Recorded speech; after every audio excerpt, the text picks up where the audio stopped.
vida es aprendizaje y sabiendo que no he llegado a la mitad del viaje me conozco, pero todavía no sé quién soy. Brindo por el hoy, sé que estoy estancado por este anclaje que va cargado a mis espaldas. Yo estoy cansado de ser ese del que solo hablas, no sé dónde acabaré, si sé de dónde vengo, agradecido por lo que tengo y por todo aquel que me respalda. La vida me ha enseñado a que no dé nada por hecho, yo me acomodé lo sello y se me cae encima al techo. Siento esa presión del pecho que llaman vacío. El tiempo me ha vencido, sí, por eso lo aprovecho. ¿Cuántas veces quise creer en Dios? ¿Cuántas veces quise decir adiós? ¿Cuántas intenté pactar con el diablo? Sin embargo, di otro trago amargo y decidí que solo existo yo. Buenas tardes, jóvenes, chicos y chicas. Hemos estado escuchando una introducción musical. Espero que se hayan dado cuenta. Si se escucha, ¿no? ¿Estamos bien con el audio, jóvenes? Sí, profesor. Gracias, compañera. Gracias, Estrella. Gracias, María Fernández. Y en nombre de ustedes a todos los chicos y chicas. ¿Sí? El tema que nos trae hoy día es el tema aprendizaje en 2 sesiones, ¿no? Hoy día y la siguiente semana. Vamos a ver, avancemos.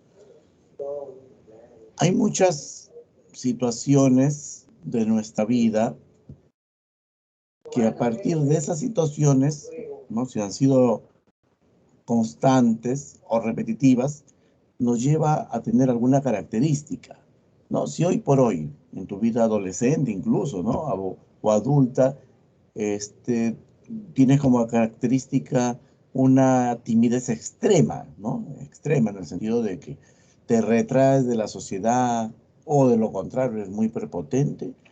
En las investigaciones o en las evaluaciones que se realizan, ¿no? A nivel psicológico, cuando llegamos a identificar, de acuerdo a lo que relata la persona, que de pequeño sufrió mucha humillación, sea en el hogar, en el colegio o en otro ambiente, ¿no? De 0 a 5 años por lo menos, que es la etapa de la infancia, ¿no? Donde se forma esta personalidad y que de adolescente, de joven o de adulto se manifiestan estas características como la falta de empatía, ¿no? O la falta de compasión, que puede estar relacionado a que de pequeño, de pequeña, en tus primeras etapas de vida, ha habido ausencia de cariño o un cariño o como se dice, un apego inestable, ¿no? Con tus modelos de vida, ¿no? Ya sabemos, la socialización primaria en la familia, los padres, la papá, mamá, ¿no? Puede haber. O también que tengas ahorita una característica de afectivamente, una persona fría, que no expresa una emoción correspondiente a la situación. O de repente al revés, no eres demasiado impulsivo, impulsiva. Y puede esta situación estar relacionada, este comportamiento, esta conducta, relacionada a tu vivencia de la infancia que te anulaban las emociones. Por ejemplo, el niño de 2, 3 años que lloraba porque se cayó y el papá le dice, los hombrecitos no lloran. Anula las emociones, ¿no? Los hombres no lloran. Y en estas situaciones, ¿no? En psicología se dice y se ha investigado lo que estas son situaciones acá, las cicatrices de la edad adulta son situaciones aprendidas, ¿no? Acá lo que está acá en fucsia son situaciones aprendidas y pueden deberse a ese condicionamiento, ¿no? De cómo se ha aprendido a ser así, no que uno nace así. Entonces vamos a ver cuáles son las leyes, los principios del aprendizaje. En esta clase, el enfoque conductual del aprendizaje. O sea, cómo se explica a partir del enfoque conductual cómo las personas aprendemos. Muy bien. La definición de aprendizaje en la que nos vamos a basar y el aprendizaje por condicionamiento clásico y condicionamiento operante o instrumental, ¿ya? Que es, digamos, por digamos, por línea de tiempo lo que se ha venido investigando y es válido hoy por hoy en psicología. Definimos aprendizaje. Cualquier consulta, opinión, ¿no? A través del chat, o me pueden pedir también si quieren intervenir oralmente, ¿ya? Vamos a tener este concepto de aprendizaje, ¿ya, chicos y chicas? Estamos todos de acuerdo. Aprendizaje definido como cambios en el comportamiento que son relativamente estables en el tiempo y que esos cambios se pueden explicar, ¿no? Esos cambios de comportamiento o ese nuevo comportamiento que es permanente ya en la persona se puede explicar mejor por sus experiencias de un individuo, es decir, de la relación del individuo con su entorno, es decir, con lo que le rodea. Eso se llama práctica social, ¿no? En eso nos vamos a basar en lo que es aprendizaje. ¿Estamos de acuerdo, chicos y chicas? Muy bien. Eso quiere decir que también pueden haber conductas o comportamientos adquiridos o que hemos cambiado de comportamiento, pero no entran al aprendizaje, porque esos cambios o comportamientos pueden deberse, ¿no? Dependiendo de la situación, y en las preguntas van a venir así, producto de situaciones en las que un chico, ¿no? Imagínense, fiesta de promoción de quinto de secundaria, ¿no? Y al chico, ¿no? Tú sabes que está en la reunión, siempre hay coctelitos, algún brindis, ¿no? Alcohol u otras sustancias. Y el chico o la chica puede ser que siempre ha sido tímida, de poco hablar, poco socializar, no se le conoce ni la sonrisa. A veces tiene, no, dudas si tiene dientes o no, de repente no, porque nunca le has visto una sonrisa.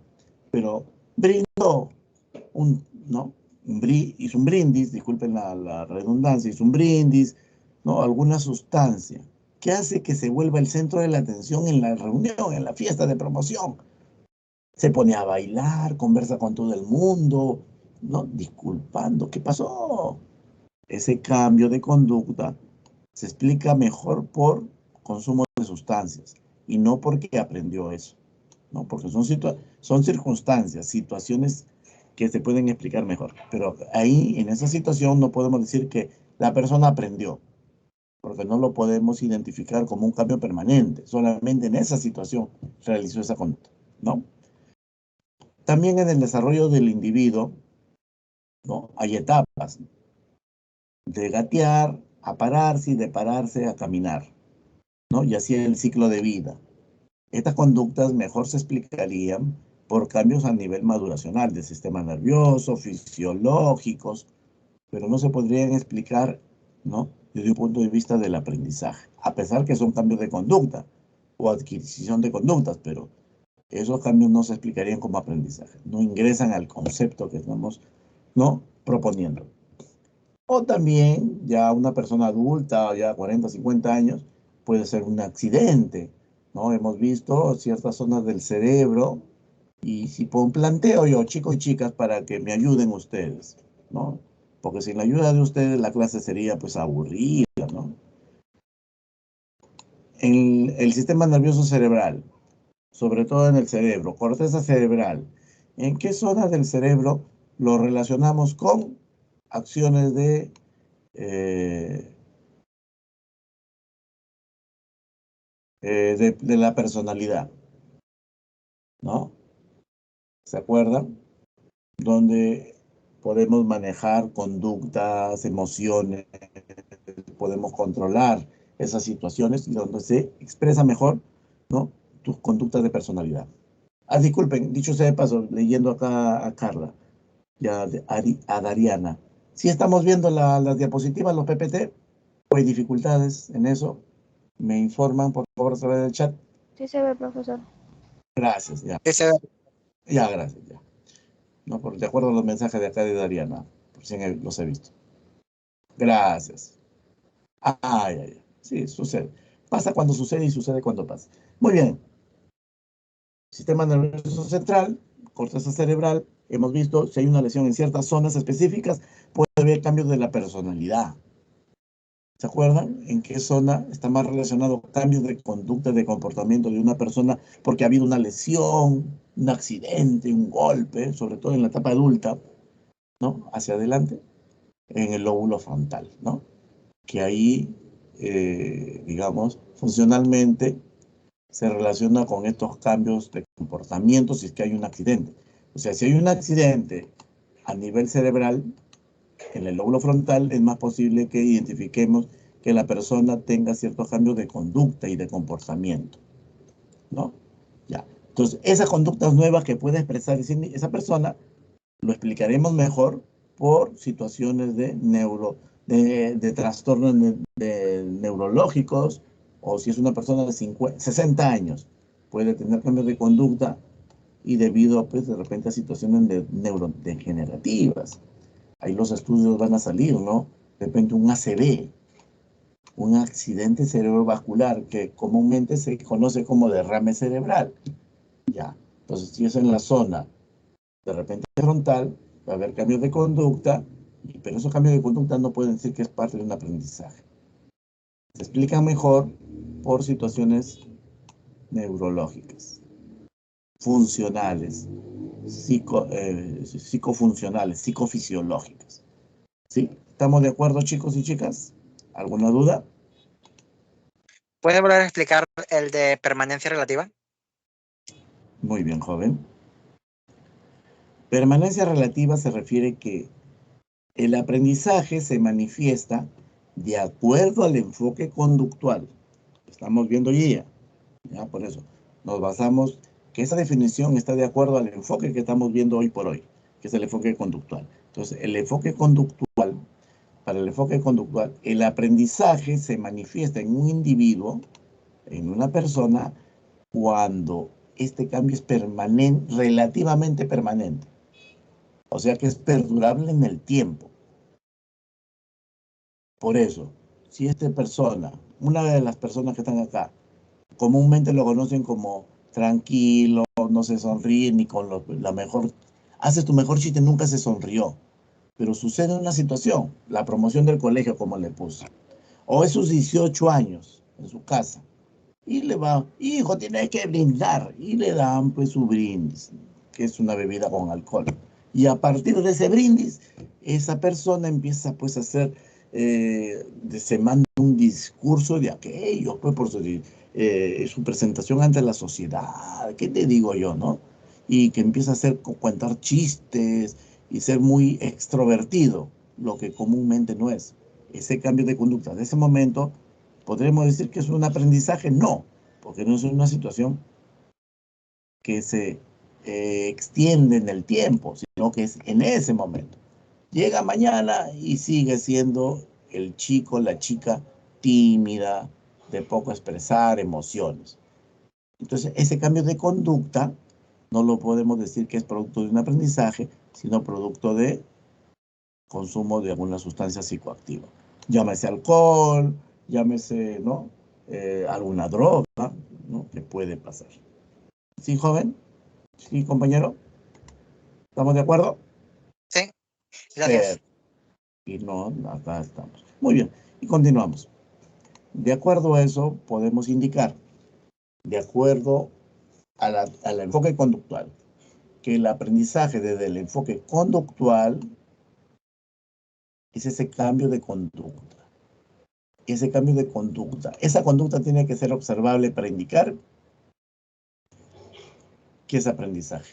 Es decir, ¿no? Un ejemplo que me dieron de repente un compañero, ¿no? Yo le tengo cólera a una música porque siempre mi timbre sonó el timbre con esa música, el despertador. Y por eso ya no me gusta, ya. Pero ya no me gusta no es algo observable. ¿Cómo identificar a una persona si le gusta o no le gusta? Tendrías que describir, ¿no? Entonces no podremos identificar esa situación como algo observable, ¿ya? Entonces el aprendizaje observable, o conductual, disculpen, es el cambio que cualquier otra persona puede observar, que una tercera persona podría observar en otra persona en la cual se sucede este cambio de conducta, ¿no? Y además, para identificar que es un aprendizaje, este cambio conductual lo tengo que relacionar con algún evento o factor ambiental. O sea que esa conducta se produce en relación a que en el ambiente, independientemente del individuo, se está produciendo algún estímulo que se relaciona con la conducta. Hay algo en el ambiente que hace que yo me comporte así. Que me levante. Externamente, ¿qué sucedió? ¡Hijo, levántate! Disculpe, ¿no? Ya está. Es la situación. El papá, la mamá, el hermano mayor, no sé. Alguien se levantó. El hábito de levantarse a tal hora. Levantar pesas. ¿Por qué? No sé. ¿No? De repente tu enamorada te dice, estás flaco. Te faltan músculos, te dice. Ya, ese es un evento externo. Y te lo repite, te lo repite. Ya, tú te pones a hacer pesas. Y así por el estilo. Ya, lo que queremos decir que este tipo de aprendizaje conductual, ese enfoque, explica el aprendizaje por eventos externos al individuo que van a influir o relacionarse con tu cambio de conducta. Entonces, con este tipo de enfoque podemos explicar sobre todo lo que es hábitos, cómo se forman los hábitos en una persona, las actitudes y muchas respuestas emocionales, ¿no? Les explico rápidamente. Ayer una consultante, ¿no? A mí, como psicólogo, me dice, tengo 30 años, una mujer, madre soltera, ¿no? Y yo quiero una consulta porque mi hijo, que tiene 1 año y medio, y es madre primeriza, tiene mi carácter, me dice. ¿Y cómo es su carácter, señora? Yo soy así, nerviosa, y mi hijo también está siendo nervioso. Quiero saber si esto es porque yo soy así y él también ha heredado esa conducta. ¿Entienden? Entonces, lo que le explico, en términos simples, es que ese hábito de su hijo, ¿no?, de reaccionar de cierta forma, lo aprendió. ¿De quién? De ella. Por diversos mecanismos que vamos a explicar a continuación, pero que no es que nació así, no están en el gen, no es que ella le heredó eso, ese tipo de reacción. Se formó un hábito en ese niño. 1 año y medio es un hábito, ¿no? Más adelante, cuando tenga 12, 13, 14, 15 años, podemos explicarlo como actitudes, conceptualmente. O también respuestas emocionales, que lo hemos visto al inicio, ¿no?, de la diapositiva. Ciertas conductas emocionales que tienes ahorita como adolescente o más adelante como joven o adulto, se pueden explicar mejor por esta relación entre eventos externos, ¿no?, que modifican estímulos que hacen que tú o una persona tenga una conducta determinada. ¿Ya? Muy bien. Dice Skinner, ¿no?, lo importante es la conducta manifiesta y observable. Eso es lo que determina para el enfoque conductual el aprendizaje.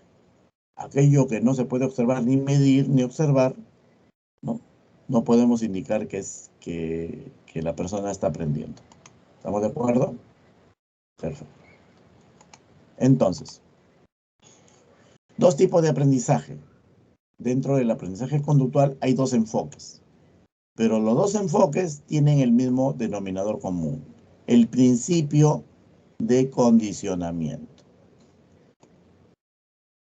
Históricamente llegamos a esta conclusión de que el condicionamiento, esta teoría, fue investigada por Pavlov, Iván Petrovich Pavlov, Unión de Repúblicas Socialistas Soviéticas, cuando existía, ¿no?, años 80, antes de eso incluso.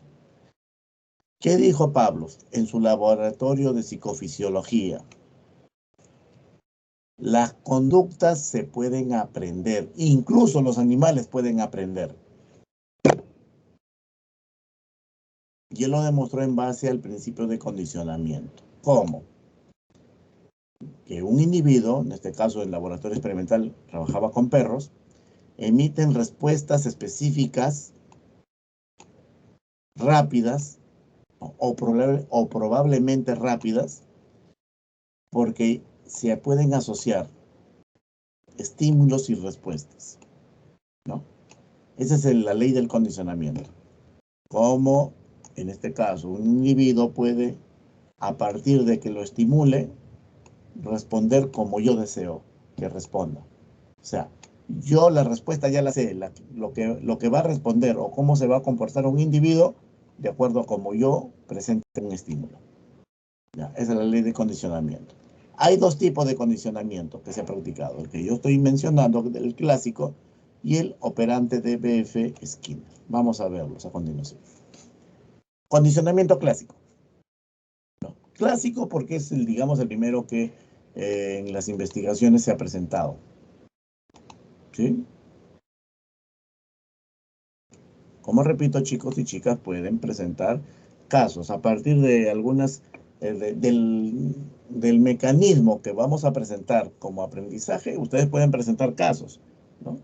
Situaciones vívidas, personales, familiares, para identificar si eso podemos identificar como aprendizaje dentro del enfoque clásico de condicionamiento. El condicionamiento clásico pavloviano indica que el aprendizaje de reacciones se da, de reacciones emocionales en este caso, se da por asociación de estímulos. Muy bien. ¿Qué vamos a asociar? ¿Qué hizo Pablo en su laboratorio experimental? Asoció. En primer lugar, identificó que todo individuo, en este caso los perros que tenían en el laboratorio salivaban. Identificó que esa salivación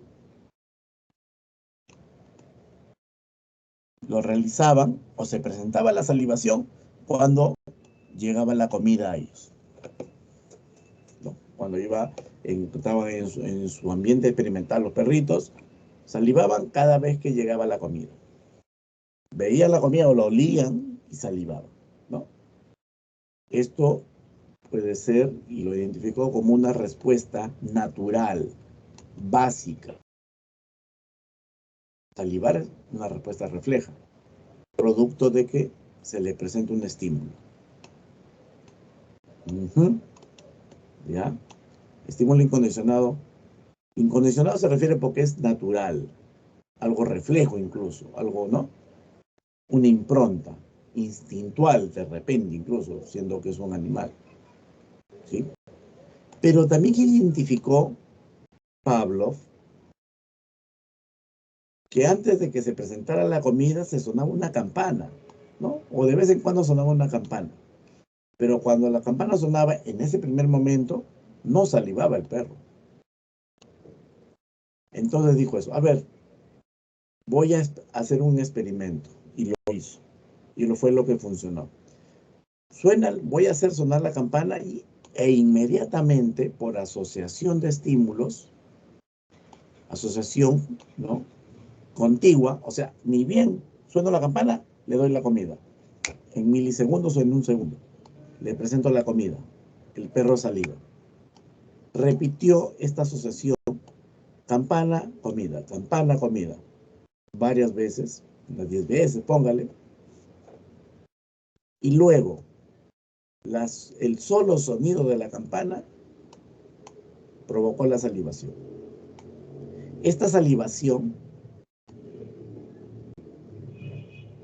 es parecida a la primera. ¿Por qué? Porque no se mueven sus glándulas salivales, pero ya no es incondicional. Ya es una respuesta aprendida. Aprendió a salivar cuando sonaba la campana. Y este sonido de campana, que antes no provocaba una salivación, estímulo neutro, se vuelve un estímulo condicionado.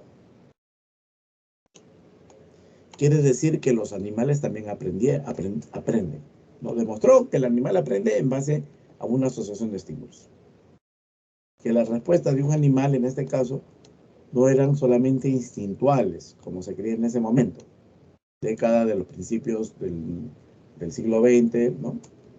A ese nivel estamos hablando. Que el perro se le puede hacer aprender una respuesta en base a un estímulo que antes no provocaba esa respuesta. O sea, es un indicador de aprendizaje. ¿Está bien, chicos? ¿Chicas? Continuamos. En el otro, contemporáneo Watson, en el otro lado del mundo, Estados Unidos, está la figura de John Watson de la escuela conductista. ¿Se acuerdan? Ya está.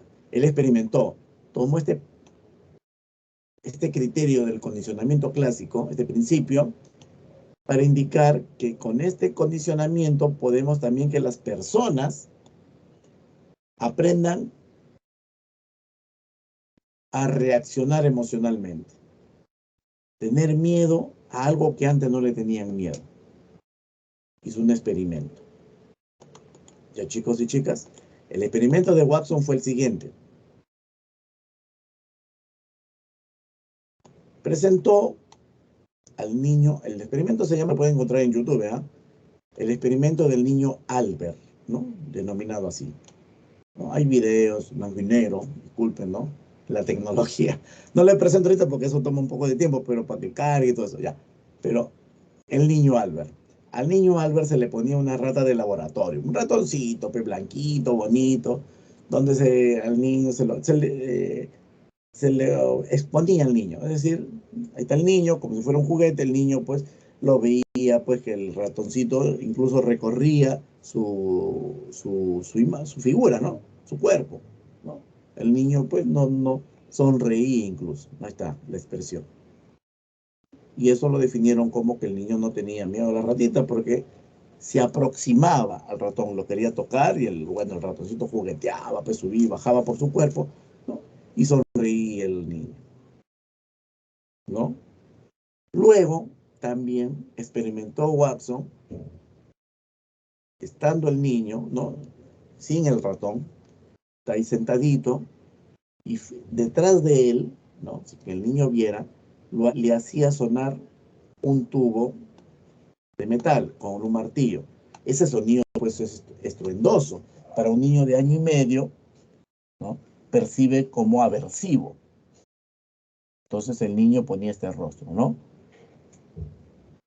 Ceño fruncido, los labios indican pues un malestar observable todo, y botaba lágrimas. Respuesta incondicional natural. Ante un sonido fuerte, estruendoso, el niño llora, ¿no? Entonces dijo Pavlov, vamos a ver, disculpen, Watson, ¿no? Vamos a condicionarlo al niño. Le ponía el ratoncito en el cuerpo del niño, y el niño, lógicamente, pues, como se vio, pues no jugueteaba. Y a la vez emitía el sonido. Pablo, disculpe, Watson, ¿no? Que lo hacía estruendoso, mientras el ratón estaba en el cuerpo del niño. Lo hizo varias veces, ese sonido. El niño lloraba, se notaba miedo. Siguiente acción. Dejó de sonar ¿no? el clang, ese sonido aversivo, estruendoso, y solamente la presentación en otra oportunidad del ratón hizo que el niño, en este caso Albert, tenga el ceño fruncido, llorara, quejoso, ¿no? Y si lo revisan el video en YouTube, niño Albert de Watson, ve como que quiere zafarse del ratón, no como en esta oportunidad, ¿no? Que sí lo aceptaba, digamos. Entonces, este miedo al ratón fue aprendido. Demostró que se puede aprender los miedos, las fobias. John Watson. ¿Estamos de acuerdo, jóvenes? ¿Sí? Experimentalmente se presenta eso. Bien, mejor explicado, ¿no? Condicionamiento clásico. Ahora, surge la figura de B.F. Skinner.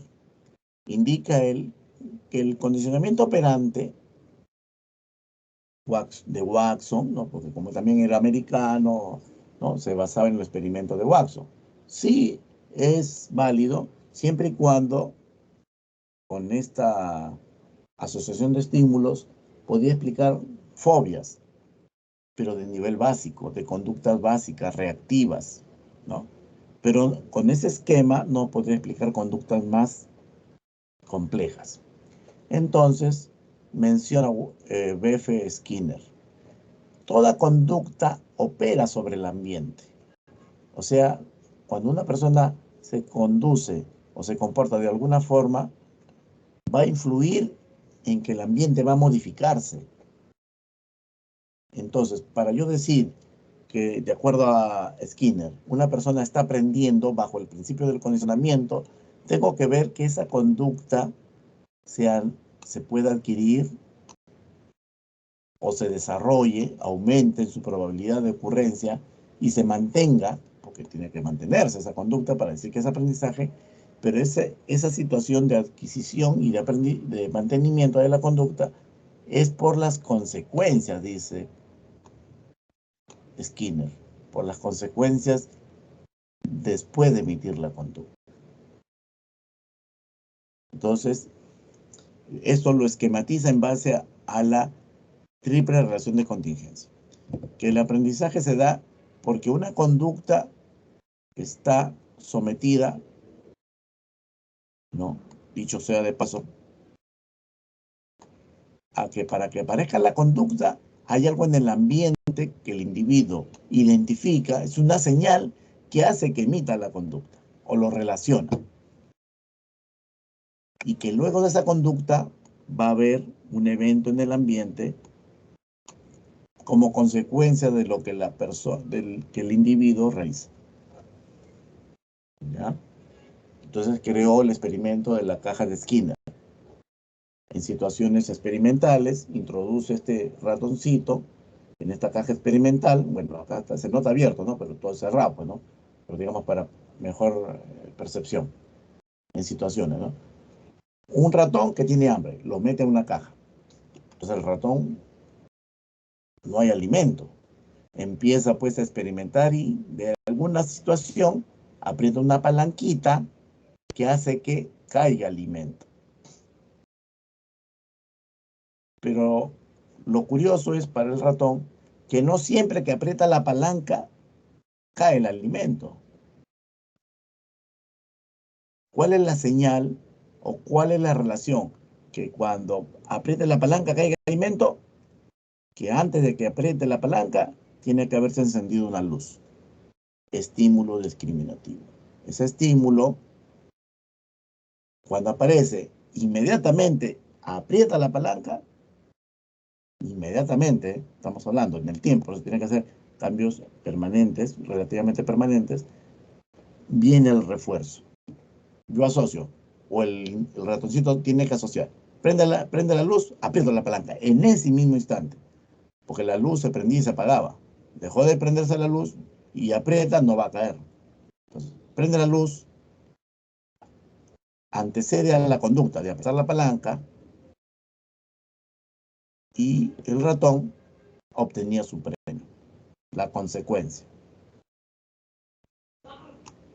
Entonces el ratón cada vez que encendía la luz, prendía la palanca, apretaba la palanca y era reforzado para que siga apretando porque caía un estímulo reforzador, que es el alimento. ¿Ya? De acuerdo a ese principio de la triple contingencia de cómo se adquiere una conducta, podemos también indicar principios conductuales, ¿no? De acuerdo a B.F. Skinner, del condicionamiento operante. Vamos a ver. Si yo quiero que una persona empiece a hacer una conducta que antes no hacía, o quiero que esa conducta siga presentándose y aumente incluso, aplico el principio de reforzamiento. Vamos a explicarlo, ¿no? Pero estamos mencionando. Si yo quiero, vamos a ver otro color, que una conducta de una persona disminuya en su probabilidad de ocurrencia, porque ese es el término correcto, disminuya la probabilidad de ocurrencia, o sea, que no vuelva o que la frecuencia de esa conducta disminuya, aplico castigo. ¿Ya? Disminuye que esa frecuencia de esa conducta. ¿Ya? Y si quiero que no aparezca una conducta, entonces aplico lo que se denomina la extinción. El término positivo y negativo, que indica acá, no tiene un sentido de suma o resta. No es una cuestión ética valorativa, ¿ya? Es una situación, es un modelo psicológico para el cambio de conducta que los psicólogos manejamos, ¿ya? A decir que el castigo es positivo, le vas a decir, ¿no? A ver, mamá, el psicólogo dice que es positivo que castigues a mi hermanito, a mi hermanito. No utilicen eso, chicos, no sean así, ¿ya? Estamos hablando de situación controlada, que sí se puede dar, ¿no? Vamos a explicar cada uno de ellos.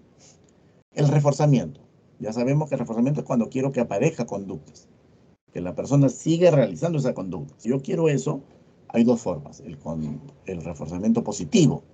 En el reforzamiento positivo, yo tengo que identificar que primero la conducta que quiero que aumente, o que quiero que aparezca, o que incremente, como dice acá. Ya. Es el individuo. ¿En qué situaciones incrementa, ¿no? O en qué situaciones expresa esta conducta, o se comporta así. Tengo que identificar qué estímulo discriminativo, ¿no? Asocia el individuo para presentar este estímulo. Ahora, el incremento de esta conducta se va a realizar porque yo lo estoy reforzando o hay un reforzador en el ambiente. Generalmente algo que le gusta al chico, al niño, a la niña, al adolescente, al adulto, qué sé yo. Que lo interpreto como si fuera un premio y por eso lo sigo haciendo. El niño entra a la clase y va a entrar a la clase, este niño de 4 años de inicial, y va a hacer su tareita, porque siempre que presenta su tareita, la profesora le pone una estrellita, ¿no? Ahora virtual, lógicamente, ¿no? Entonces, ay, mira, mira tu estrellita, te mandó la profesora al WhatsApp, el niño alegre. Entonces va a seguir repitiéndose la conducta de que el niño ingrese a la clase, ¿no? Que acepte ingresar. Cada vez que entra el WhatsApp, vamos a clase, estímulo discriminativo, y es hora, son, ¿no? A las 8 de la mañana, que ingresa 8:30, no sé, ya. Ese podría ser el estímulo discriminativo, el niño va a la computadora, abre la computadora, porque ahora los niños de 4 o 5 años ya saben manejar computadora, o miento, ¿no? Y ya está. Ingresa a la computadora, hace la clase, conducta que yo quiero incrementar, y la profesora le da su estrellita. ¿Sí? O los papás lo felicitan, ¡ay, mijito, qué precioso, cómo estudia ya! Ese sería otro premio para el niño, ¿no? Pueden presentarse a la vez o independientemente, pero todos van a sumar para que repita esa conducta, ¿no? Puede ser uno o más estímulos consecuentes, ¿ya? En el reforzamiento negativo, no porque sea malo, sino es de acuerdo a la situación que no aparece, acá dice, no aparece el estímulo desagradable.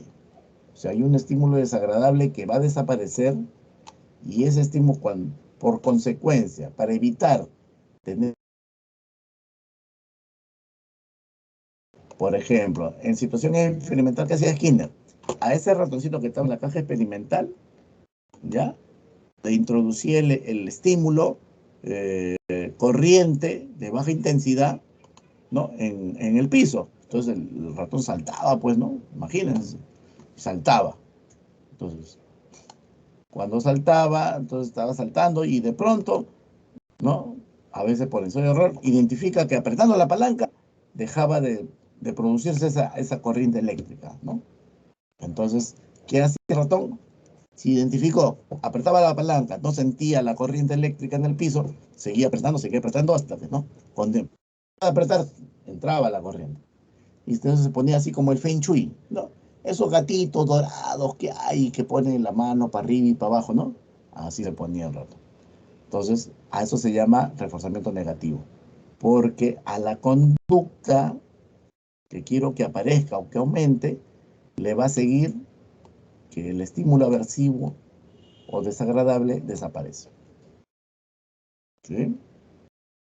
¿Estamos de acuerdo?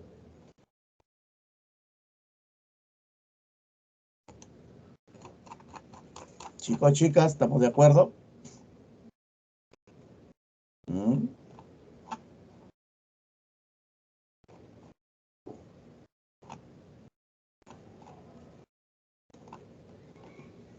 Entonces podemos decir, si un alumno que siempre sale jalado y su mamá siempre lo regaña, ¿no? Consecuencia. Para que no lo regañe, no.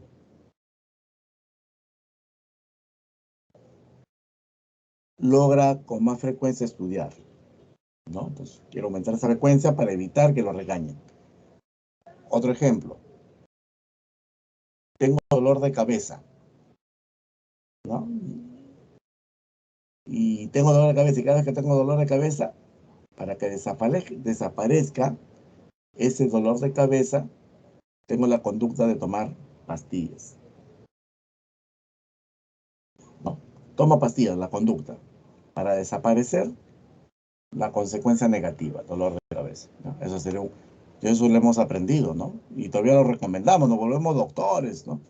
Toma pastilla, toma esta tal analgésico, ¿no? No quiero mencionar nombres, para que desaparezca, ¿no? Hemos aprendido eso.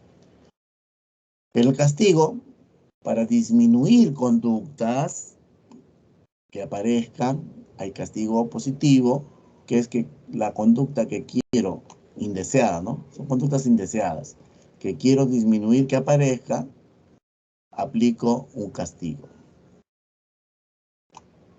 Conducta indeseada, pasarse la luz roja, el chofer que se pasa la luz roja. Consecuencia punitiva, papeleta, que acarrea pues una situación económica, quitarle brevete, qué sé yo. Entonces se aplica castigo punitivo. El castigo punitivo es la consecuencia que el individuo ve como una pena, ¿no? Por eso ahí viene socialmente alguien que infringe la norma, no quiere que robe, entonces le aumento la pena. Punitivo, ¿no? Entonces la persona va a disminuir esa conducta para evitar el castigo. Pues, no, aparece esa pena.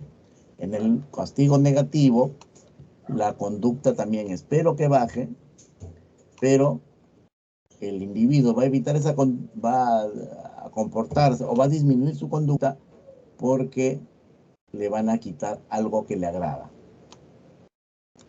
Entonces, niña de 4 años, está comiendo, retiene la comida en la boca y le escupe. Conducta indeseada, escupe la comida en el almuerzo, porque no le gustó. Porque la niña tiene la costumbre que en ese momento que está almorzando, está viendo televisión. O está con el celular de la mamá. Entonces la mamá le dice, si tú dejas de escupir la comida, no te quito el celular. Entonces, para que no desaparezca el estímulo, la consecuencia agradable para la persona, en este caso el celular, para que no se lo quiten, deja de escupir la comida. Castigo negativo, porque desaparece el estímulo, ¿no?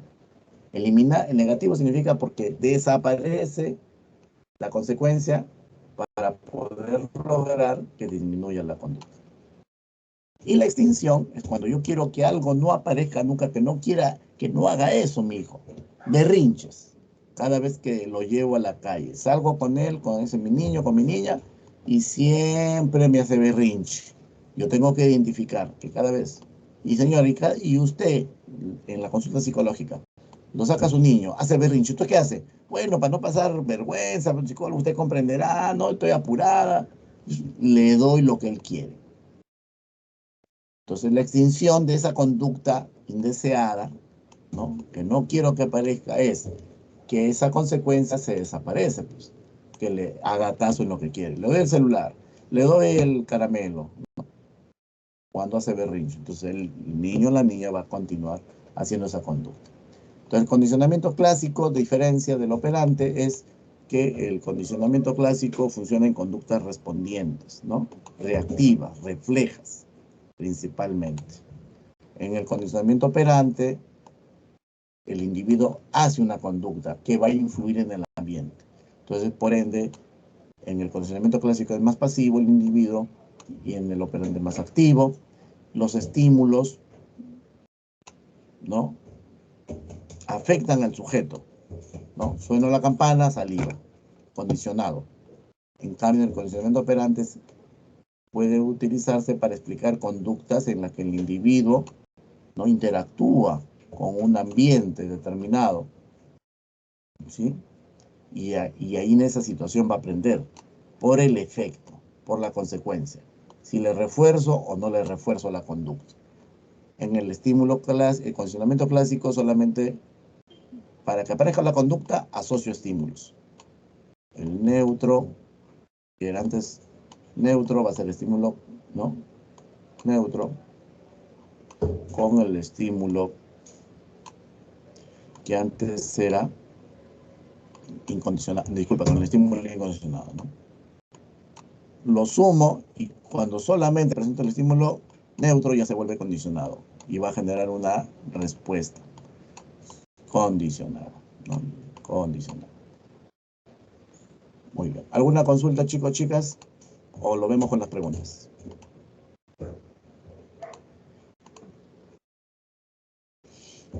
Carla, de Valdivia, ¿cómo vamos? ¿Estamos conformes con con los conceptos, con los ejemplos?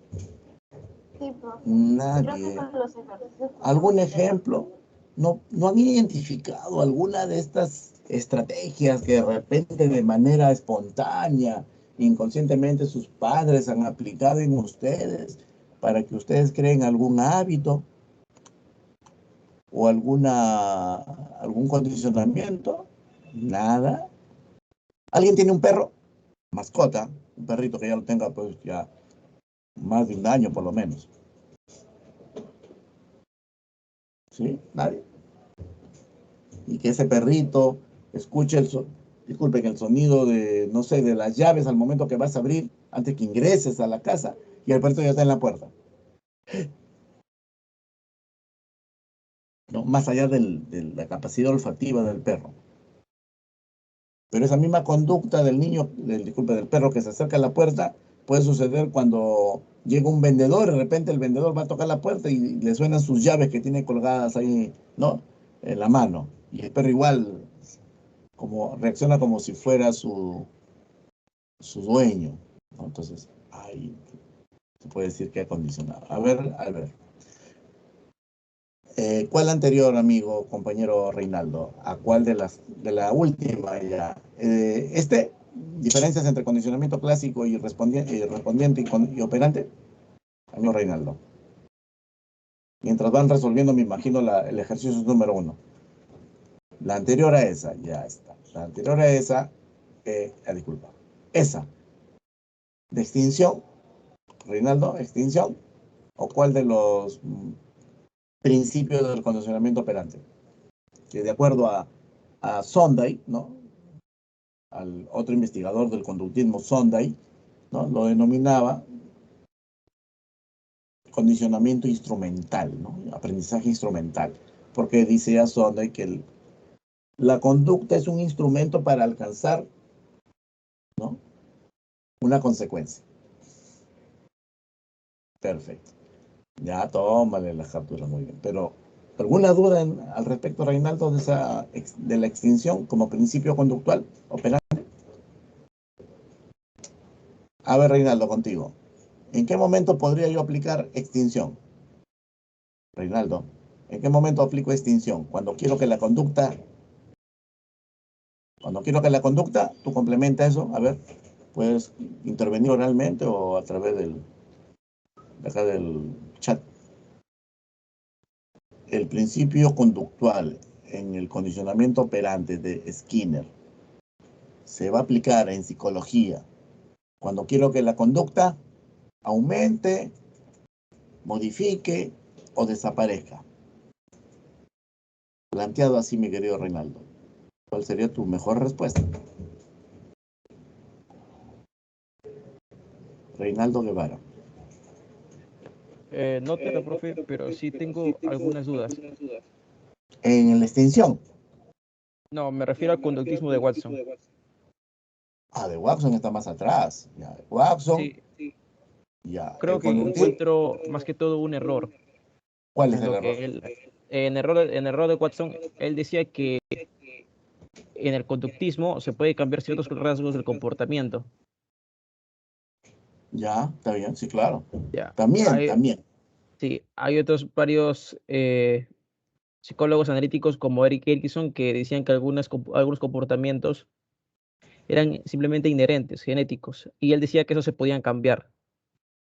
Ya. Y hizo un experimento mismo con sus hijos y no logró cambiarlos. Hizo, Así es. sí, los llevó a él, a unos de sus hijos al suicidio y entre otras cosas horribles. Perfecto. Me pregunto que si tal vez él puede ser que haya tenido razón sobre que algunas cosas inherentes genéticas se pueden cambiar gracias al conductismo. ¿Quién él? ¿A quién te refieres con él? Me refiero a Watson. O A sea, Watson. o sea, que él sí tenía razón, solo que el sujeto del proyecto eran sus hijos y era completamente distinto. Hay sesgos, a eso me refiero. En toda investigación, y totalmente de acuerdo contigo, puede haber sesgos. Pero lo que estamos hablando, joven, es que de acuerdo al enfoque, disculpa, al principio de condicionamiento, que es una forma de cómo obtener un aprendizaje en una persona. No es la única forma de aprender. ¿Ya? Primero eso. El condicionamiento es un enfoque de cómo la persona puede aprender.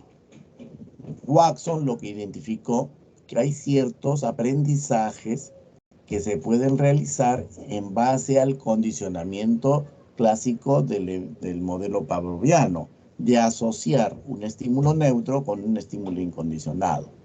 En este caso, denominamos al tipo, ¿no?, de experimento que hizo de cómo puede hacer que una persona tenga miedo a algo que naturalmente no la tenía.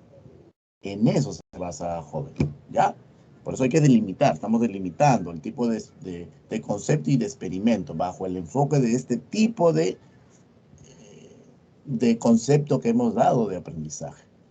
Cambios relativamente de la conducta, ¿no?, en un determinado tiempo asociado o relacionado a la relación del individuo con su entorno, lo que es externo al individuo. Entonces Watson identificó mediante esta situación experimental que el niño se le enseñó y él aprendió a tener miedo, no de forma natural, no porque los ratones le dan miedo siempre a los niños, sino condicionándolo a un sonido aversivo.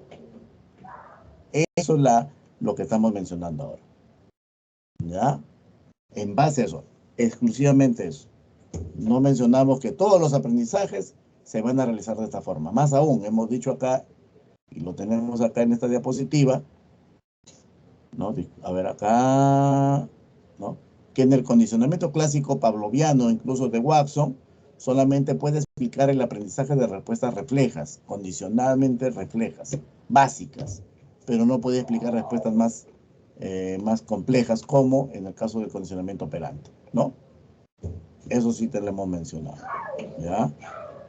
Claro, pues va a haber diferencias con otras teorías, pero que estas teorías no entran necesariamente bajo no el concepto que estamos hablando de aprendizaje, ¿no? Como el que tú has mencionado de Erik Erikson, que es una teoría de otro tipo, ¿no? Que tú has mencionado Erik Erikson, creo, joven, ¿no, compañero? En comparación de Watson con Erik Erikson, Reinaldo. Sí, Reinaldo, de lo que tú has investigado, leído o encontrado, estabas, ¿no?, comparando la teoría de Watson con lo que encontró Erik Erikson, pero es otro tipo de teoría de Erik Erikson, ¿no? Es una teoría de otro tipo, ¿no?, que no entra dentro de estos parámetros conductuales. Es el psicoanalítico incluso, ¿no?, Erik Erikson, ¿no? Entonces, no entra dentro de este concepto, ¿ya? Entonces, rápidamente, el aprendizaje, ya hemos mencionado su definición,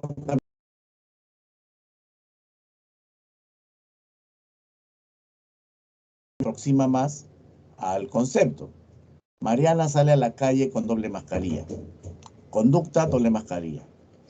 Usa doble mascarilla. Esa es la conducta observable. Todos los días. Temporalidad. Todos los días. Ya es permanente, ¿no? ¿Desde cuándo hace esto? Desde que en su experiencia fue sancionada por olvidar utilizarla. Hay una consecuencia que la hizo que Sí, esa conducta permanente. Desde el momento que fue sancionada, que es una consecuencia por no usar, empezó a usarla. Cambio de conducta. Sí hay aprendizaje. Ricardo actuó eufóricamente. Conducta, actuó eufóricamente. El día, ese día nomás, que tomó dosis de medicamento, o sea, un estímulo psicoactivo. Y en un día nomás. Entonces, esto no se puede explicar como un aprendizaje, bajo el concepto que hemos tratado. Sandra reaccionaba con enojo, conducta que quiero evaluar, el enojo de Sandra. Cuando escuchaba el nombre del profesor, cada vez que porque el profesor la desaprobó. El antecedente, me desaprueba el profesor, me enojo. Consecuencia posterior, aprendió que cada vez que escuchaba el nombre del profesor se enojaba, ¿no? Repite la conducta. Entonces la letra 1 y la 3, la B. La 2, Rocío sube al auto de su papá. Y cuando sube al auto automáticamente se abrocha de inmediato el cinturón. Conducta que voy a evaluar, se abrocha el cinturón e insiste al padre que lo haga. ¿Por qué hace eso? Porque quiere dejar de oír ese sonido. En la consecuencia de no ponerse el cinturón sería el chirrido. Entonces, en la triple relación de contingencia, ¿cuál se aplicaría? ¿Ya? ¿Cuál se aplicaría? Ya lo hemos dicho. Que para evitar que haya una consecuencia aversiva, el chirrido molesto ¿no? del carro, ella se pone el cinturón, Rocío, y le pide a su papá, ¿sí? Que que también use el cinturón. O sea, la detención del sonido sería el estímulo consecuente, para que se detenga. Si lo podemos comparar, el estímulo sería, ¿no? Consecuente. Muy bien, muchas gracias. En el 3 la respuesta es la letra D, ¿no? El sonido de las balas, ¿no? Que está asociado a lo que de niña ella escuchó en Ayacucho, en el tiempo pues del conflicto armado. Muchas gracias, compañeros. Nos vemos la próxima semana. ¿Ya? Cualquier consulta por chat también puede ser. ¿Ya? Gracias.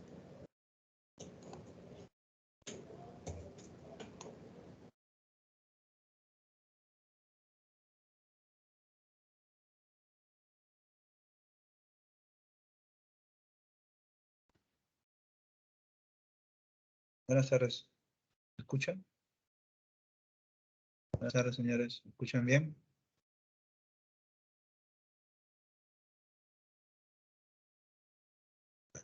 Vamos a empezar hoy día la clase de... Sí, ya, gracias. Ya. Tenemos clase de cinética, química y equilibrio.